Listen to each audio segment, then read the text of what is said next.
കൊച്ചിയിൽ നമ്മൾ കഴിക്കുന്ന ആഹാരത്തിൽ നിന്നോ അല്ലെങ്കിൽ ക്യൂ നിന്ന് വാങ്ങുന്ന ബെവറേജ് മദ്യത്തിൽ നിന്നോ ഒന്നുമുള്ള വിഷയങ്ങൾ കൊണ്ടല്ല നമ്മൾ രോഗിയെ മാറിയിരിക്കുന്നത്.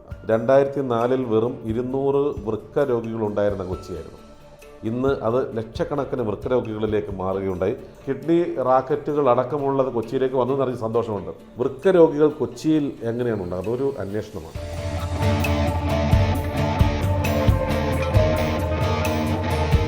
ഒരു വലിയ സബ്ജക്റ്റാണ് ഇന്ന് ഞാൻ നിങ്ങളോട് സംവേദിക്കുന്നത്. പ്രധാനമായിട്ടും കൊച്ചിയെ സംബന്ധിച്ചിട്ടാണ്. കൊച്ചി ഇന്ന് ഒരു രോഗിയായി മാറിയിരിക്കുന്ന സാഹചര്യത്തിലൂടെ കടന്നു പോകുന്നു. കൊച്ചിയിലെ സകലരും, പ്രത്യേകിച്ച് ഈ കഴിഞ്ഞ കാലത്ത് ബ്രഹ്മപുരം പ്ലാന്റ് കത്തിച്ച് വിഷവാതകം ശ്വസിപ്പിച്ച് നമ്മളെയൊക്കെ ക്യാൻസർ അല്ലെങ്കിൽ മാരകമായിട്ടുള്ള രോഗികളാക്കി മാറ്റുന്നതിൻ്റെ ത്വരയിലാണ്. അതുപോലെ തന്നെ പഞ്ചനക്ഷത്ര ഹോട്ടൽ എങ്ങനെയാണോ വരുന്നത്, അതേപോലെ ഒട്ടനവധി പുതിയ 5 സ്റ്റാർ ഫെസിലിറ്റിയോടുകൂടിയുള്ള മൾട്ടി സ്പെഷ്യാലിറ്റി ഹോസ്പിറ്റലുകൾ നിർബാധം കടന്നു വന്നുകൊണ്ടിരിക്കുകയാണ്. എന്തുകൊണ്ടാണ് കൊച്ചി രോഗിയാണെന്ന് പറയുന്നത്? കൊച്ചി രോഗിയാണ് എന്ന് പറയാൻ കാരണം പ്രധാനമായിട്ടും കൊച്ചിയിൽ നമ്മൾ കഴിക്കുന്ന ആഹാരത്തിൽ നിന്നോ അല്ലെങ്കിൽ ക്യൂ നിന്ന് വാങ്ങുന്ന ബെവറേജ് മദ്യത്തിൽ നിന്നോ ഒന്നുമുള്ള വിഷയങ്ങൾ കൊണ്ടല്ല നമ്മൾ രോഗിയെ മാറിയിരിക്കുന്നത്. അവിടേക്കാണ് ഞാൻ കടന്നു വരുന്നത്. പ്രധാനമായിട്ടും കൊച്ചിയെ സംബന്ധിച്ചിട്ട് 2004 വെറും 200 വൃക്ക രോഗികളുണ്ടായിരുന്ന കൊച്ചിയായിരുന്നു. ഇന്ന് അത് ലക്ഷക്കണക്കിന് വൃക്ക രോഗികളിലേക്ക് മാറുകയുണ്ടായി. അത് മാത്രമല്ല, ഇപ്പോൾ നമ്മളുടെ പുനർജനി സിസ്റ്റത്തിൽ രജിസ്റ്റർ ചെയ്ത് വെയിറ്റ് ചെയ്യുന്ന ആളുകളുടെ, അതായത് വൃക്ക മാറ്റിവെക്കുവാൻ വേണ്ടി വെയിറ്റ് ചെയ്യുന്ന രോഗികളുടെ എണ്ണം നമ്മളെ ഭീതിയോടുകൂടിയാണ് അമ്പരപ്പിക്കുന്നതാണ്. അത്രത്തോളം വൃക്ക രോഗികൾ കൊച്ചിയിൽ എങ്ങനെയാണ് ഉണ്ടാകുന്നത്? അതൊരു അന്വേഷണമാണ്. അന്വേഷണം എന്ന് പറയുമ്പോൾ അതിനെക്കുറിച്ച് വ്യക്തമായ ധാരണ എനിക്കുണ്ട്. കാരണം ഞാൻ കഴിഞ്ഞ വർഷം കേരള നവോത്ഥാന യാത്ര എന്ന പേരിൽ ഭക്ഷണത്തിൽ മായം ചേർക്കുന്നതിനെതിരെ അല്ലെങ്കിൽ ഭക്ഷ്യസുരക്ഷയുള്ളൊരു കേരളം എന്നുള്ളൊരു ആപ്തവാക്യം ഉയർത്തിപ്പിടിച്ചുകൊണ്ട് ഇനി വരുന്ന തലമുറയ്ക്ക് ഇവിടെ വാസം സാധ്യമാക്കണം എന്ന് പറഞ്ഞുകൊണ്ട് നടത്തിയ കേരള യാത്ര അവസാനിച്ചത് തിരുവനന്തപുരത്താണെങ്കിലും കൊച്ചിയെ സംബന്ധിച്ചിട്ട്, കൊച്ചിയിൽ നിന്നാണ് നമ്മൾ ആ യാത്ര ആരംഭിച്ചത്. അതിൽ ആ സമയത്താണ് എനിക്ക് ഞെട്ടിക്കുന്നൊരു വിവരം മനസ്സിലാക്കുന്നത്. കാരണം ലോക പൈതൃക പട്ടികയിൽ അല്ലെങ്കിൽ വിനോദസഞ്ചാര ഭൂപടത്തിൽ ഇടം നേടിയ കൊച്ചിയെ സംബന്ധിച്ചിട്ട് ഇന്ന് അറിയപ്പെടുന്നത് ഏറ്റവും മോശമായിട്ടുള്ള സാഹചര്യത്തിലൂടെ കടന്നു പോകുന്ന ഒരു നഗരം എന്നുള്ളതാണ്. അത് വേസ്റ്റ് മാനേജ്മെൻറ്റിൻ്റെ കാര്യത്തിലാകട്ടെ, ശ്വസിക്കുന്ന വായുവിൻ്റെ കൊള്ളരുതായ്മയുടെ കാര്യത്തിലാകട്ടെ, കുടിക്കുന്ന വെള്ളത്തിലുള്ള മാലിന്യങ്ങളുടെ കാര്യത്തിലാകട്ടെ, എല്ലാത്തിലും കൊച്ചി ലോകത്തിൽ മുൻപന്തിയിലാണ്. എന്താണ് കാരണം? പെരിയാർ തന്നെയാണ് കാരണം. പെരിയാർ എന്ന് പറയുമ്പോൾ നമുക്ക് സഖ്യപ്രഭുത്വത്തിൻ്റെ അപ്പുറത്ത് തമിഴ്നാട്ടിലെ ശിവഗിരി മലകളിൽ നിന്ന് ഉത്ഭവിച്ച് അറബിക്കടലിൽ പതിക്കുന്ന പെരിയാർ കൊച്ചിയിലൂടെ കടന്നു പോകുന്നു. ആ കൊച്ചിയിലൂടെ കടന്നു പോകുമ്പോൾ ആലുവ, മുപ്പത്തടം പോലെയുള്ള സ്ഥലങ്ങളിലെ ജലസംഭരണികൾ ഉണ്ടാക്കി അതിൽ വാട്ടർ ട്രീറ്റ്മെൻറ്റ് പ്ലാന്റുകൾ ഉണ്ടാക്കിയിട്ടാണ് കൊച്ചി നഗരത്തിലെ 40 ലക്ഷത്തോളം ജനങ്ങൾക്ക് കുടിക്കുന്നതിനുള്ള കുടിവെള്ളം സംസ്ഥാന സർക്കാരിൻ്റെ ജലസേചന വകുപ്പ് നൽകുന്നത്. പരമ്പരാഗത രീതിയിൽ അല്ലെങ്കിൽ ബ്രിട്ടീഷുകാർ കൊണ്ടുവന്നിട്ടുള്ളൊരു പഴയ ഒരു ശൈലിയിലുള്ള ശുദ്ധീകരണ സംവിധാനമാണ് ഇന്നും വർത്തമാന യുഗത്തിലും ലക്ഷക്കണക്കിന് രൂപ ടാക്സ് അല്ലെങ്കിൽ കരം മേടിക്കുന്ന സംസ്ഥാന ജലസേചന വകുപ്പ് പിന്തുടരുന്നത്. ഇന്നും ആ ക്ലോറിനേഷൻ അല്ലെങ്കിൽ മണൽ അരിപ്പകളിലൂടെ അരിച്ചെത്തുന്ന ജലം കുടിക്കാൻ നൽകുമ്പോൾ ജലസേചന വകുപ്പ് ഓമനപ്പേരിട്ട് വിളിക്കുന്ന ശുദ്ധജലം എന്ന് പറയുന്നൊരു സാധനം അത് നിങ്ങളാരും കുടിക്കരുത്. പ്രധാനമായിട്ടും നമ്മളുടെ ഈ പറയുന്ന എടയാർ മുതൽ പെരിയാറിൻ്റെ തീരത്തുള്ള ഏലൂരിലെ സകല, അതായത് 200-ലധികം കൊടും വിഷം പുറത്തേക്ക് വമിക്കുന്ന ഫാക്ടറികളുടെ ഇടമാണ് പെരിയാറിൻ്റെ തീരത്തുള്ളത്. അവിടെ എനിക്ക് തോന്നുന്നു ഏകദേശം റെഡ് കാറ്റഗറിയിലുള്ള 80-ലധികം ഫാക്ടറികൾ നിർബാധം സഞ്ചരിച്ചുകൊണ്ടിരിക്കുകയാണ്. നമ്മുടെ കോർപ്പറേഷനൊക്കെ കൊടുത്തിട്ടുള്ള അനുമതിയാണ് അതിന് കാരണം ആ ഫാക്ടറികൾ ഒരിക്കലും കുടിവെള്ള ജലസ്രോതസ്സിൻ്റെ അടുത്ത് ഒരിക്കലും നടത്താൻ അനുമതി ലഭിക്കാത്ത ഫാക്ടറികളാണ്. അതിൽ 80 എണ്ണം എന്ന് പറയുമ്പോൾ കൊച്ചിൻ കോർപ്പറേഷൻ നടത്തുന്ന അഴിമതിയുടെ കണക്കുകൾ നമുക്ക് വ്യക്തമാകുന്നതാണ്. പ്രധാനമായിട്ടും അതിൽ എടുത്തു പറയുന്ന ഒന്നാണ് KMML. അത് KMML എന്ന് പറയുന്ന കേരള എന്താണ് മെറ്റൽസ് ആൻഡ് മിനറൽസ് എന്ന് പറയുന്ന ഫാക്ടറിയിൽ നിന്ന് പുറത്തേക്ക് വരുന്ന വിഷവാതകത്തിൻ്റെ അളവ് അല്ലെങ്കിൽ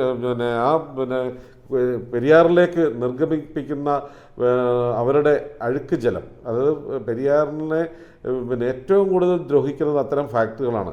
രാസവസ്തുക്കൾ, വളങ്ങൾ ഒക്കെ ഉൽപ്പാദിപ്പിക്കുന്ന ഫാക്ടറികൾ, ഇൽമിനേറ്റ് പോലുള്ള കരിമണൽ ഖനനവുമായി ബന്ധപ്പെട്ടുകൊണ്ട് ഈ ധാതുക്കൾ അരിച്ചെടുക്കുമ്പോൾ ആ വെള്ളം പുറത്തേക്ക് ഒഴുക്കുകയാണ്. അപ്പോൾ ആ മണലിൽ നിന്നും ഇൽമനൈറ്റ് പോലെയുള്ള ധാതുക്കൾ വേർതിരിച്ചെടുക്കുവാൻ വേണ്ടി അടങ്ങിയിട്ടുള്ള ഏറ്റവും വലിയ രാസവസ്തുക്കളാണ് അതിനകത്ത് അവർ ഉപയോഗിക്കുന്നത്. അത് പുറത്തേക്ക് വിട്ടപ്പോൾ ഒരിക്കൽ പെരിയാറിലേക്ക് അവരുടെ ഫാക്ടറിയിൽ നിന്നും നിർബാധം ഒഴുക്കിയ ആ വാതകങ്ങൾ അല്ലെങ്കിൽ ഇതേപോലെയുള്ള ധാതുക്കൾ അടങ്ങിയിട്ടുള്ള അവരുടെ ആ അഴുക്ക് ജലം പെരിയാറിൽ കലർന്നൊഴുകുന്നത് ഭീകരമായ കാളിന്തി നദി പോലെ പെരിയാറിനെ മാറ്റിയതാണ്. ഏകദേശം 75 തവണ ഈ കഴിഞ്ഞ കാലഘട്ടങ്ങളിൽ നിറവ്യത്യാസത്തോടുകൂടി പെരിയാർ നദിയെ കണ്ടു എന്ന് തീരത്തുള്ളവർ പറയുമ്പോൾ അതിന് മൗനസമ്മതം അല്ലെങ്കിൽ മൗനാനുവാദം നൽകുകയാണ് ഇത്തരം ഫാക്ടറികളിൽ നിന്നും നിർബാധം പുറത്തേക്കൊഴുക്കുന്ന ഈ പറയുന്ന മോശപ്പെട്ട ജലം ഒഴുക്കുന്നത് നിർത്തലാക്കുന്നതിന് വേണ്ടി നടപടി എടുക്കാതെ മൗനസമ്മതം നൽകുകയാണ്. കാരണം എന്താണെന്ന് ചോദിച്ചാൽ ഏകദേശം 1.5 ലക്ഷത്തിലധികം കോടി രൂപയാണ് ഈ പറയുന്ന കരിമണൽ കർത്ത എന്ന് പറയുന്ന അദ്ദേഹത്തിൻ്റെ വ്യവസായ സംരംഭം നേടുന്നത്. അപ്പോൾ അതിൽ ആ ലക്ഷക്കണക്കിന് കോടികളുടെ വാല്യൂ വരുന്ന അവരുടെ മുതൽ മുടക്കിൻ്റെ ലാഭം കൈയാളുന്ന നമ്മളുടെ നഗരപിതാക്കന്മാരും നഗരത്തിൻ്റെ ഈ അധികാരവർഗ്ഗങ്ങളും എല്ലാം കൂടെ ചേർന്ന് അദ്ദേഹത്തിൻ്റെ ഫാക്ടറി കൊടുത്ത ഒരു വലിയ പതക്കമുണ്ട്. PCB എന്ന് പറയുന്നൊരു സംഭവം ഉണ്ടല്ലോ, പൊല്യൂഷൻ കൺട്രോൾ ബ്യൂറോ. ഈ പൊല്യൂഷൻ കൺട്രോൾ ബ്യൂറോയുടെ കണ്ടത്തിലാണ് ഏറ്റവും മികച്ച പൊല്യൂഷൻ കൺട്രോൾ ചെയ്തിട്ടുള്ള ഫാക്ടറിക്കുള്ള ഒരു പുരസ്കാരം പല പ്രാവശ്യം ഈ പറയുന്ന കരിമണൽ കർത്തയുടെ ഫാക്ടറിക്കാണ് അവർ നൽകിയിരുന്നത്.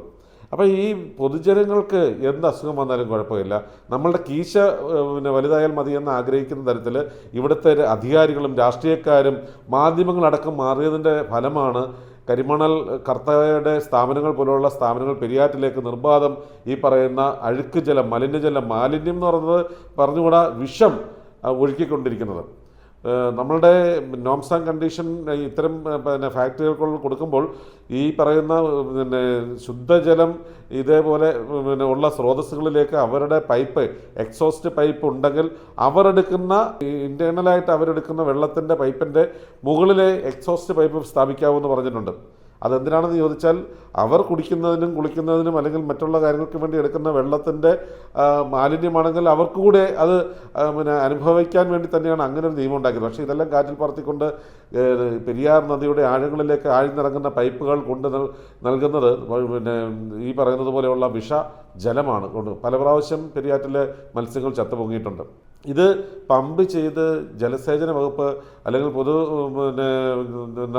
വാട്ടർ അതോറിറ്റിയുടെ കുടിവെള്ള പദ്ധതിയിലൂടെ ഇത് ശുദ്ധജലമെന്നുള്ള പേരിൽ നമ്മുടെ വീടുകളിലേക്ക് എത്തുന്നു. അത് നമ്മളെടുക്കുന്നു, ശുദ്ധീകരിച്ച് അല്ലെങ്കിൽ നമ്മൾ ഈ പറയുന്നത് പോലെ ചൂടാക്കി ഭക്ഷണ സാധനങ്ങൾ ഉണ്ടാക്കുമ്പോൾ അതിനകത്ത് അടങ്ങിയിരിക്കുന്ന ധാതുക്കളൊന്നും തന്നെ അത് നഷ്ടപ്പെടുന്നില്ല, വേർതിരിക്കാൻ കഴിയില്ല, നമുക്ക് കണ്ണിന് കാണാൻ പറ്റത്തില്ല. അതിനകത്ത് പലതരത്തിലുള്ള ഇൽമിനേറ്റിൻ്റെ അവശിഷ്ടങ്ങളുണ്ടാകാം, ക്ലോറിൻ്റെ അവശിഷ്ടങ്ങളുണ്ടാകാം, സിങ്കിൻ്റെ അവശിഷ്ടങ്ങളുണ്ടാകാം, മഗ്നീഷ്യത്തിൻ്റെ അവശിഷ്ടങ്ങളുണ്ട്. അങ്ങനെ പലതരത്തിലുള്ള അവശിഷ്ടങ്ങൾ അടങ്ങിയിട്ടുള്ള ഈ ജലം പച്ചവെള്ളം പോലെ നമുക്ക് സുതാര്യമായിട്ട് നമുക്ക് തോന്നുമെങ്കിലും അതിനുള്ളിൽ അടങ്ങിയിരിക്കുന്ന ഈ ലവണങ്ങൾ നമ്മളുടെ കിഡ്നിയെ വളരെയധികം പരാജയപ്പെടുത്തുന്നുണ്ട് പ്രവർത്തനത്തിന്.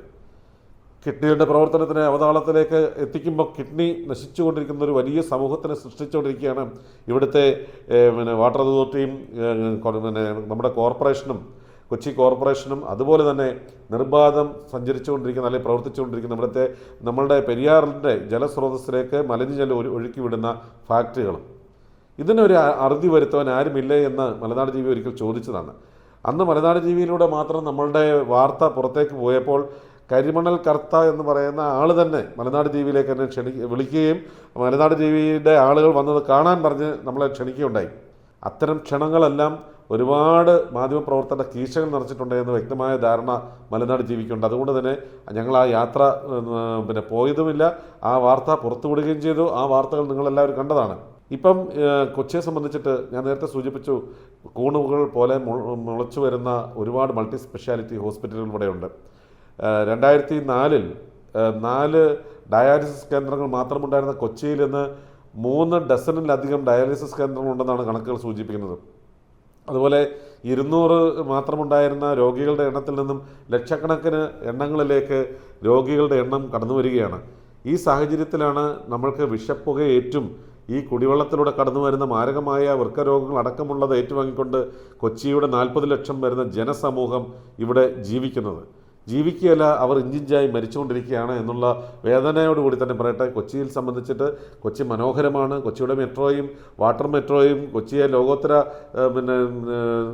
വിനോദസഞ്ചാര ഭൂപടത്തിലേക്കൊക്കെ കൊച്ചിയുടെ ഇപ്പോഴത്തെ ഈ പറയുന്ന മനോഹരമായിട്ടുള്ള മാറ്റങ്ങളെല്ലാം നമ്മളെ വിനോദസഞ്ചാര ഭൂപടത്തിലേക്ക് വേഗത്തിൽ എത്തിക്കുന്നത് പോലെ തന്നെ ഒപ്പം ലോകത്തെ ഏറ്റവും മോശപ്പെട്ട ജീവിക്കാൻ ഉതകുന്ന താമസ സ്ഥലങ്ങളുടെ ഗണത്തിലേക്കും നമ്മളുടെ ഈ പറയുന്ന കൊച്ചി ഇടം നേടിയിരിക്കുകയാണ് എന്ന് പറയാതിരിക്കാൻ സാധിക്കില്ല. ഇവിടെ എൻ്റെ മുന്നിൽ മറ്റൊരു വാർത്ത കൂടിയുണ്ട്. ഈ കഴിഞ്ഞ കാലത്ത് ദ ഹിന്ദു റിപ്പോർട്ട് ചെയ്ത ഒരു വാർത്ത, അത് മെയ് 19-ാം തീയതിയാണ്. നെടുമ്പാശ്ശേരി പോലീസ് റിപ്പോർട്ട് ചെയ്തിട്ടുള്ളൊരു കേസാണിത്. അതിൽ അറസ്റ്റ് ചെയ്യപ്പെട്ടത് കൊച്ചിയുടെ തൃശ്ശൂർ നേറ്റീവായിട്ടുള്ള ഒരു ആളാണ്. സാബിദ് നാസർ, 30 വയസ്സ്, ഇടമുറ്റം, തൃശ്ശൂർ.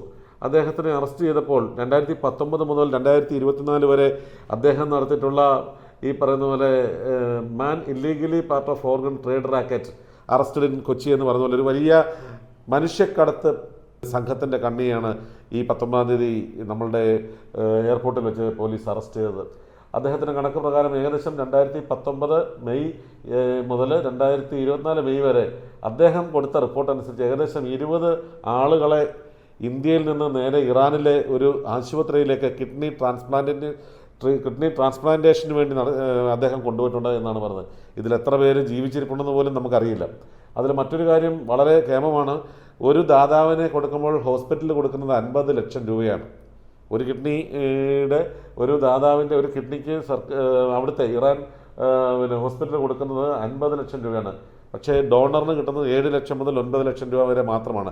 അപ്പോൾ നാലുവെച്ചൊക്കെ ഒരു വ്യക്തിയുടെ 2 വൃക്കകൾ ഇല്ലെങ്കിലും ജീവിക്കാൻ കഴിയും, ഒരെണ്ണം മതി, പക്ഷേ കറക്റ്റായിട്ട് പ്രവർത്തിച്ചാൽ ജീവിക്കാൻ കഴിയുമെന്നിരിക്കെ അവയവ മാഫിയയുടെ വലയിൽപ്പെട്ട് സാധുക്കളായിട്ടുള്ള പാർശ്വവൽക്കരിക്കപ്പെട്ട ഒട്ടനവധി സഹജീവികൾ അവർക്കറിയില്ല തങ്ങളെ കൊണ്ടുവന്നു. അപ്പം ഫ്ലൈറ്റിൽ കയറുന്നു, അന്യരാജ്യങ്ങളിൽ പോകുന്നു, സുഖമായി ട്രീറ്റ്മെൻറ്റ് കഴിയുന്നു, തിരിച്ചു വരുമ്പോൾ അപഹരിക്കപ്പെടുന്നത് ജീവൻ്റെ പാതിയാണെന്നുള്ളത് അവരറിയുന്നില്ല. എന്തായാലും കിഡ്നി റാക്കറ്റുകൾ അടക്കമുള്ളത് കൊച്ചിയിലേക്ക് വന്നു എന്നറിഞ്ഞ് സന്തോഷമുണ്ട്. ഇതെല്ലാം കൂടെ ഒരുക്കിയത് കോർപ്പറേഷൻ്റെ ഈ പറയുന്ന നമ്മളുടെ ലൈസൻസ് കൊടുക്കുന്നതിനുള്ള ഏറ്റവും വലിയ അഴിമതിയാണ് എന്ന് പറയാതിരിക്കാൻ സാധിക്കില്ല. ബ്രഹ്മപുരം പ്ലാന്റ് ഒരു തീപ്പെട്ടിക്കുള്ളിൽ ഉരച്ച് നമ്മളുടെ മാലിന്യങ്ങളുടെ ആ വലിയ ഒരു മലയെ പെട്ടെന്ന് തന്നെ ആ മലയെ ഒഴിവാക്കി വിട്ടതുപോലെ ഇന്ന് കൊച്ചിയിലെ 40 ലക്ഷം ജനങ്ങളിൽ നിന്ന് ജനപ്പെരുപ്പം തടയാനുള്ള ശ്രമമാകും നമ്മുടെ സർക്കാർ സംവിധാനങ്ങളും രാഷ്ട്രീയ പ്രവർത്തകരും എല്ലാവരും കൂടെ ചേർന്ന് ഒരുക്കുന്നതെന്നാണ് എനിക്ക് തോന്നുന്നത്. എന്തായാലും കൊച്ചിയെ സംബന്ധിച്ചിട്ട് ജീവിക്കുന്നതിന് വേണ്ടി ആരെങ്കിലും കൊച്ചിയിലേക്ക് വരുന്നുണ്ടെങ്കിൽ ഇവിടെ വരാതിരിക്കുന്നതാണ് നല്ലത്. കാരണം കൊച്ചി ലിപ്തമായിട്ടുള്ള സാഹചര്യങ്ങളിലൂടെ കടന്നു പോകുന്ന ഒരു കൊച്ചിയാണ്. കൊച്ചിയിൽ ജീവിക്കാൻ അല്ലെങ്കിൽ ജീവിച്ചുകൊണ്ട് ഇരിക്കുന്നവർക്ക് തന്നെ പലതരത്തിലുള്ള മാരക രോഗങ്ങളും കിഡ്നി ഫെയിലുവറും നടന്നുകൊണ്ടിരിക്കുന്ന ഈ സാഹചര്യത്തിനെക്കുറിച്ച് ഗൗരവമായി പഠിച്ചിട്ട് വേണം കൊച്ചി എന്ന് പറയുന്ന അന്താരാഷ്ട്ര ഭൂപടത്തിലെ ഏറ്റവും മനോഹരിയായിട്ടുള്ള അറബിക്കടലിന്റെ റാണിയുടെ മടിത്തട്ടിലേക്ക് നിങ്ങൾ കടന്നു വരുവാൻ. നന്ദി, നമസ്കാരം. You are watching India's first NGO television, Malanadu TV India.